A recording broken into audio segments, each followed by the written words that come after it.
Hello race fans and welcome to the first video on Team Bombersports for 2016, and I thought it was probably appropriate that we just get it out in the open. We have a little bit of a chit chat about what's going on with Team Bombersports, what's been happening and what the plans are for 2016. A little bit of a question and answer session as well.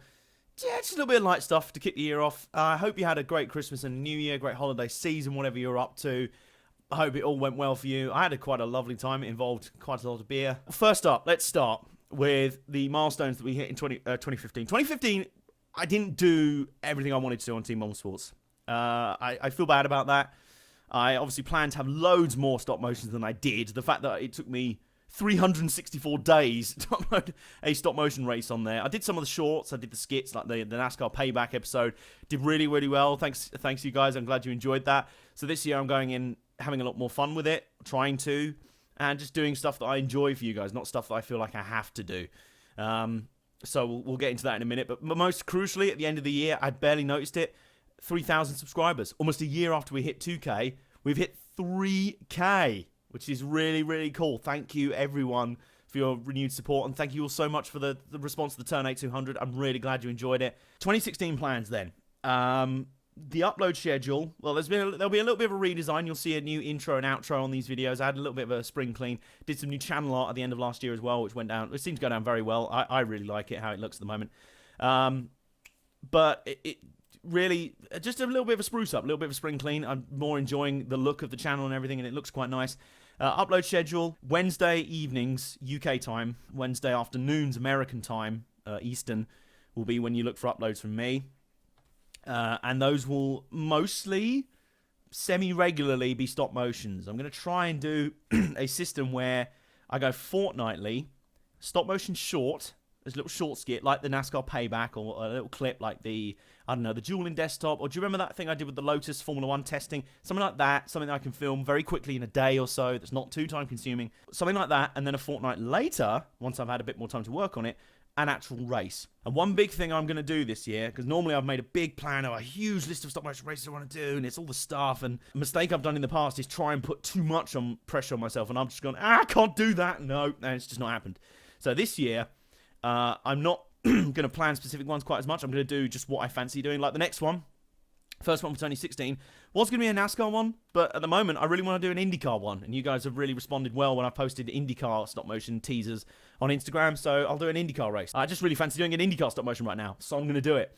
And I'm not going to announce any firm release dates for any stop motion race I do until I've actually shot it. That was a big mistake I made with the Turn 8 200. I put a lot of thing on it, saying, oh, it's going to be out by then, and then I just got to filming, and I was like, this is not going to happen. It just isn't. So I had to keep delaying and letting you guys down. It wasn't good. So basically now I'm going to, I'll post little updates and things, behind the scenes stuff, but I won't put a firm release date down until like a week or 2 weeks before.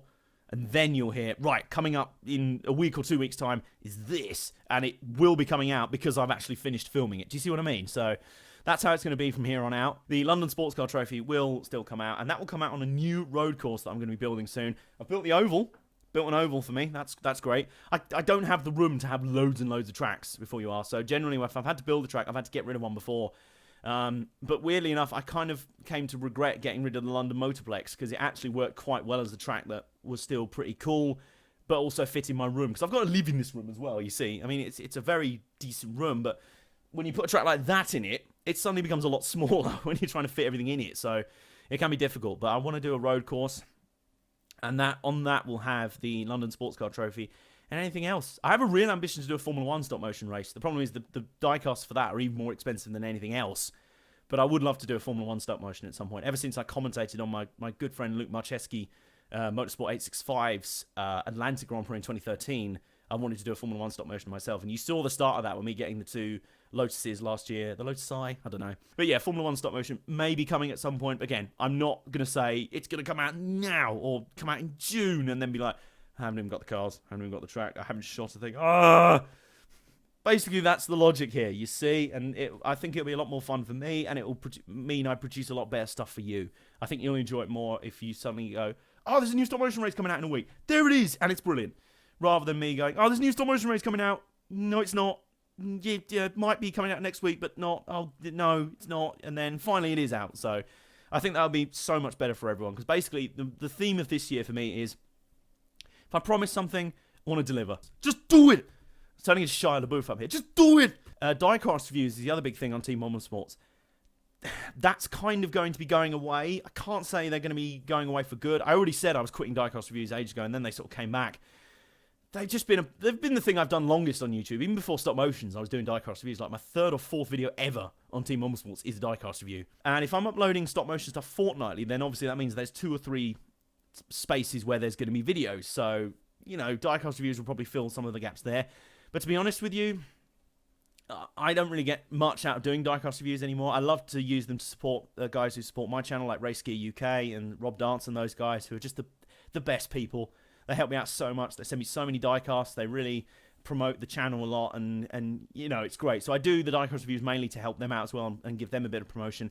Diecast reviews will be taking a little bit of a backseat, but they will still be coming out a lot. And the main reason is because Team Bombersports this year is kind of not just going to be a YouTube channel anymore. It's kind of going to be a full-on media production thing. YouTube has changed a lot. And I think it's very dangerous to be like, I want to be a YouTuber full-time. I want to just be on YouTube.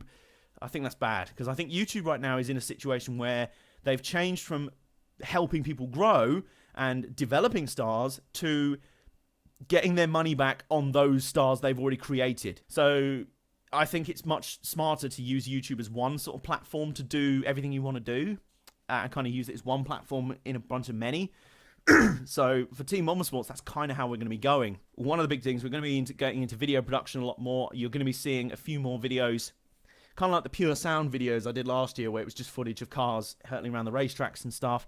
Some vlogs, things like that, but more emphasis on the production and really stepping it up. I'm getting my friend Zach in to do that. Might even do some full-on shows, like some full-on TV shows. I've banded around some ideas for some shows, car shows and things like that. That may happen as well. This is all things coming up. But Team Bombersports is going to be a lot more multifaceted. I'm now working with a touring car team. I have no idea what you're talking about. I'm not affiliated with the touring car team in any way. But yes, I am working with Team Hard a little bit for this year, doing some of their design and video work for them, which is really exciting because they're a great team to be involved with. Tony Gillam and the gang, just top people, And what we're also going to be doing a lot of in the coming year is podcasting. Now, podcasting is a thing I've wanted to do properly for years and years and years. So it's going to be twofold, or 3 things really. Number one, it means I'm kind of having to step away from Downforce USA, which is a big shame. I've loved being on that show this year. It was a live show all of last year, and it was really good. But for this year, it would be unfair of me to keep trying to be on that show as well, along with everything else I'm trying to do, and all this stuff I'm doing with Team Bombersports really kind of spreading its wings this year. I don't know, no wings I've ever seen have ever looked like that. No, you can't fly like that. But no, so I'll be stepping away from that, but on the plus side, I'll be on 2 other places right now for podcasts, mostly. I'll be launching my own one, which will be a very more kind of wide-ranging, features-based kind of show. It's got the tentative working title of 4 Tyres and Fuel. There's the name for you. And we should be starting in a couple of weeks' time. And it will be talking about a lot of different motorsport, not just US motorsport. Not just US motorsport, because I like too much stuff. Like, for example, I love NASCAR, love Indycar, love sports car racing. I also love the V8 supercars in Australia. I don't think that series gets anywhere near enough love. I also love the British touring cars here in this country. One of my favourite series ever. Probably the series that got me into motorsport when I was little. There's also a great series here in Europe, like the Euro NASCAR series. That's kind of the connection, the transatlantic connection, if you will. There's a V8 series coming up. There's the Pickups Championship here in this country, which I've banged on about for ages. It's very American-style racing, but the cars are also very British. They have 2.4-litre turbo engines. They race a lot on road courses. They're great fun. So a lot of different series will come under this banner. It's going to be a lot more of a wide-ranging thing. So it's me indulging my love of motorsport and bringing in different panelists for different sections, bringing in guests and doing different features and bits of, as I say, very feature-based show, and I'm really looking forward to doing it. And the onus is on me to do that. If I miss a show, that's myself to blame. That's fine.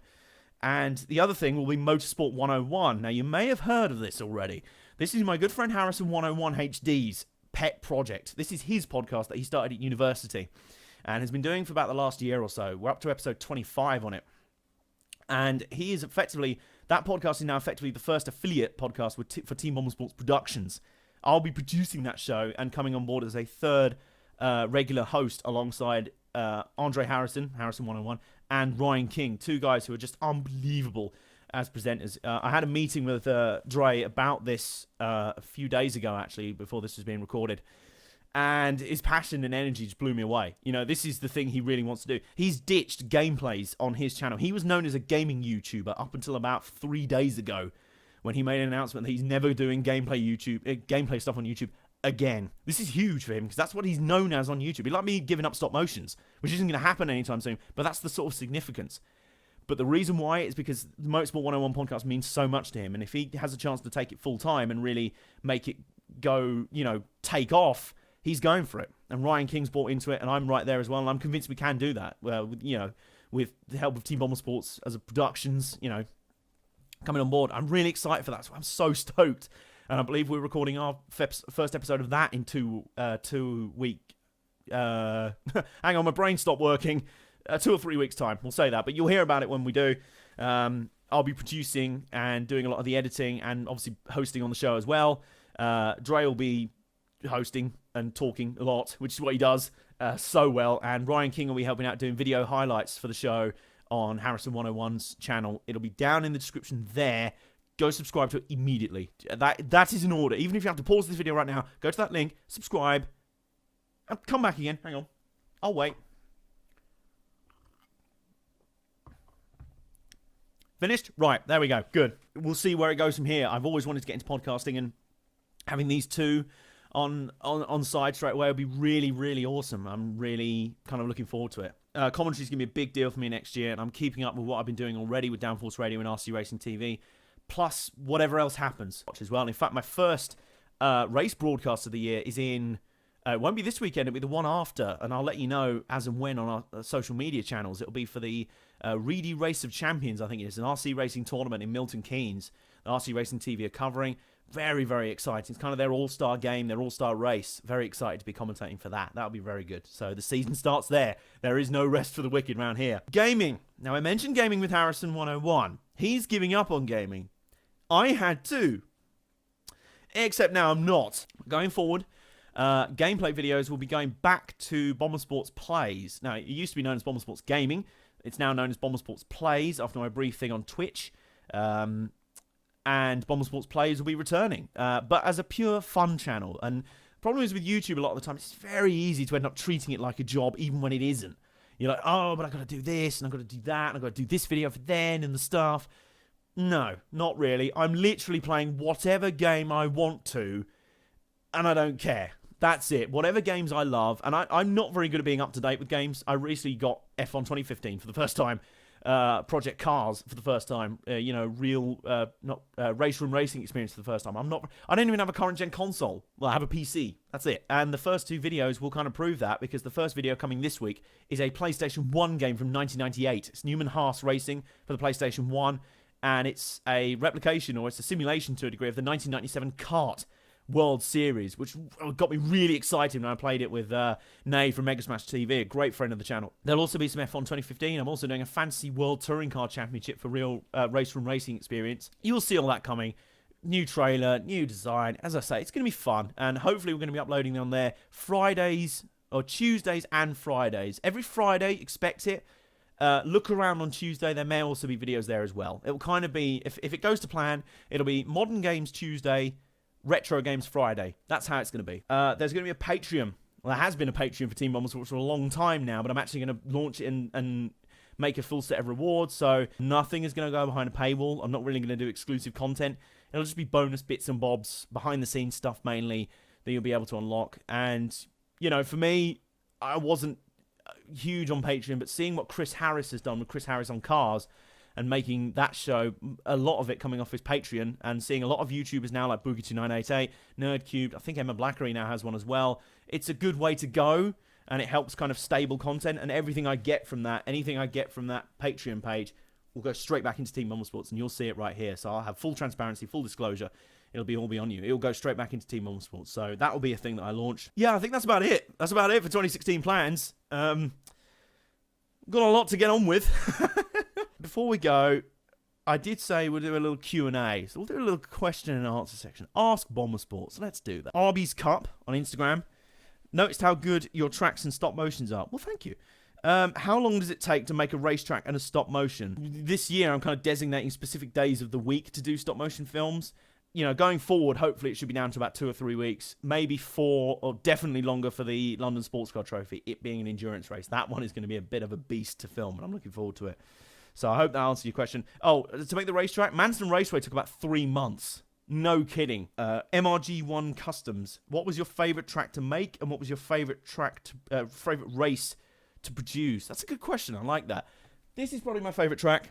I like bringing it down and then being like, wow. It just looks visually kind of wow. It kind of has that big factor to it. And seeing it come together, there was a moment where it finally got to near the end, and I was so exhausted having spent so long making it. I just looked and went, yeah, I'm proud of that one. But to be honest, all the tracks I've made, I'm quite proud of. The Crystal Palace Motor Speedway, going back to the West Kent International Speedway. Do you remember that? The London Motorplex, I love making that one, and I kind of regret the fact that I trashed it and scrapped it in the end. So I guarantee you that the new road course will basically be the Motorplex 2.0 probably, because I regret getting rid of that thing. NASCAR Diecasts, he has 3 questions. You're getting greedy. What are you most looking forward to in 2016? This is a very general question. I'm just looking forward to everything I've just spoken about, following through on it and achieving it and really setting up my career to go on from here. And the other 2 questions, who's your favourite IndyCar driver and who's your favourite NASCAR Sprint Cup Series driver? I'm crap at having one favourite. Now, in NASCAR, you'll know that my favourite for many, many years was Jeff Burton. Since then, since he retired, it's kind of split. I find myself pulling for Kyle Larson a lot more. That'll please Robbie Noonan. I know he's recently jumped on the Kyle Larson hype train. Welcome. There's tea and refreshments at the back. I also love Kurt Busch. I've really become a fan of his since 2014. And AJ Allmendinger. So those are kind of my 3 favourites. Probably... It's close between, as I say, they're all my favourite, really. It's weird, being as a journalist and a media type, it's not as cool to have favourites, because these are people that you're going to interview professionally and you're kind of on the same level with. So, but I think it's still cool to have your favourites as purely a fan. So as a fan, I love watching Graham Rahal race in IndyCar. I think he's fantastic. His moves like at Toronto or Barber, they're just awesome, electrifying. Breeze, I think that's Noah Breeze. Do you like Formula 1? And if so, who's your favourite driver? I'm kind of mixed on Formula 1. I don't know, it kind of depends. Sometimes I'm really kind of The Hungarian Grand Prix was amazing. What a great race that was. The US Grand Prix was fantastic. And I think Formula 1 has the potential to be very entertaining if you look in the right places. I think if you just focus on the lead, Mercedes win again. There we go. But I think if you look down the order, you look at the midfield battles, you look at some of the strategy, you look at some of the personalities in it when they are allowed to shine through, I think there's a lot to like there. And my favourite driver is Nico Hulkenberg. Rebelfan 2000. Congrats on 3,000 subscribers. Thank you. What is your favourite stop motion? Mine is the Race Gear 300, he's written. I assume he means the Race Gear 200. The favourite one I've made, that's a very good question. I think my favourite 2 are the Spitfire 400 and the London Super Sprint. The Super Sprint, I think, was the most satisfying to film, and the moment I really sort of came on as a technical filmmaker making stop motions. And the Spitfire 400, because without that, this channel would have probably died away, and I probably wouldn't be doing stop motions. Honestly, I was done with making stop motions by the end of that. When I went to uni, I was studying, and I was very busy with other stuff now. I was moving on to other things, more into journalism and stuff. And I was done with it. It had taken me so long, and I was frustrated. And I finally put the thing together and just went, you know what? I'm just going to upload it. Whatever. Went out 1st of December 2013, and it just exploded. I remember looking at my laptop and refreshing it, and the view count's going up and up and up and up and up. And I was thinking, holy whoa, that was the one that really broke stop motions on this channel, and I still remain very proud of it. So that will probably be my favourite, but the goal for this year is to make ones that I'm even more proud of. So you should always beat what you've done before. The Unofficial Bay, that's with underscores everywhere. Who are your favourite stop motion makers, and what is your favourite series? Well, I love Motorsport Channel 865, obviously, he's very good. Probably my favourite 2 are Double E Dud and the Aflac Cup Series. And probably my favourite series are their 2 respective series. The Aflac Cup Series, Gino, what a guy. He's very supportive of my channel. I've always looked up to him as well. To him, he and Double E Dud are the big names in the stop motion community. Those are the guys. What underdog NASCAR driver, if any, do you think will win a race in 2016? That's from Dan Montague. Underdog driver. Now, that's interesting. I think Ryan Blaney. I don't know if he counts as an underdog for you. But I do think Casey Mears is due a win at some point. I think Mears may be good value for a win, maybe on a plate track or something. I think he'll do pretty well. But for me, I think Ryan Blaney is probably the one. The most awesome 43 fan. Do you think Aric Almirola will make the chase this year? I can't tell. Why would you ask a question about Aric Almirola, Mr. the most awesome 43 fan? Yes, I think he can. I don't know if he will. I think he certainly can, and I think he's very underrated. I think, people thought that his win in 2014 at Daytona was a fluke because it was a rain win. But, you don't forget last year he nearly made the chase again and was running top 5 at Richmond trying to get into the chase again. He very nearly did it.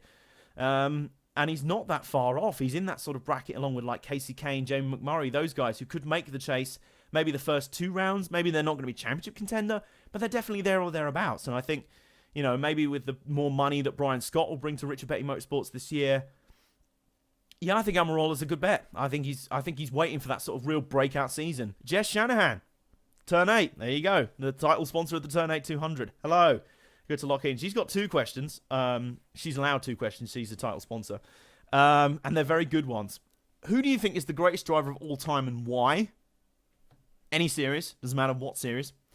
And what do you think about the talks of banning grid girls? I'll deal with the second one first. The talk of banning grid girls is a little bit too emotive for my liking. I think it goes from one extreme to the other. I think it's very easy to go, ban all grid girls. They're bad. They're putting bad ideas. They tell little girls that all you could ever be is a pretty face and a nice rack on a grid. Meh. They don't do anything good. And then on the other side, you've got the kind of laddish end where it's like, no, we've got to keep the grid girls. They're glamorous. Like this is still, 1930s and we're all wearing, flight goggles when we race Formula 1, James Hunt was 1970s, man. That's 40 years ago now. So I think somewhere in the middle is probably the best way to go. I think they shouldn't be mandatory. They should perhaps represent... I like Dre's idea. Dre did a Dre TV episode on his YouTube channel about this a little while ago. I like the way he went with it. If you're going to have grid girls, have them support a charity maybe, so they're bringing exposure to something, positive. Have them be kind of inspirational. Have them be like sometimes team members or, fans who've won a competition or friends and family, things like that.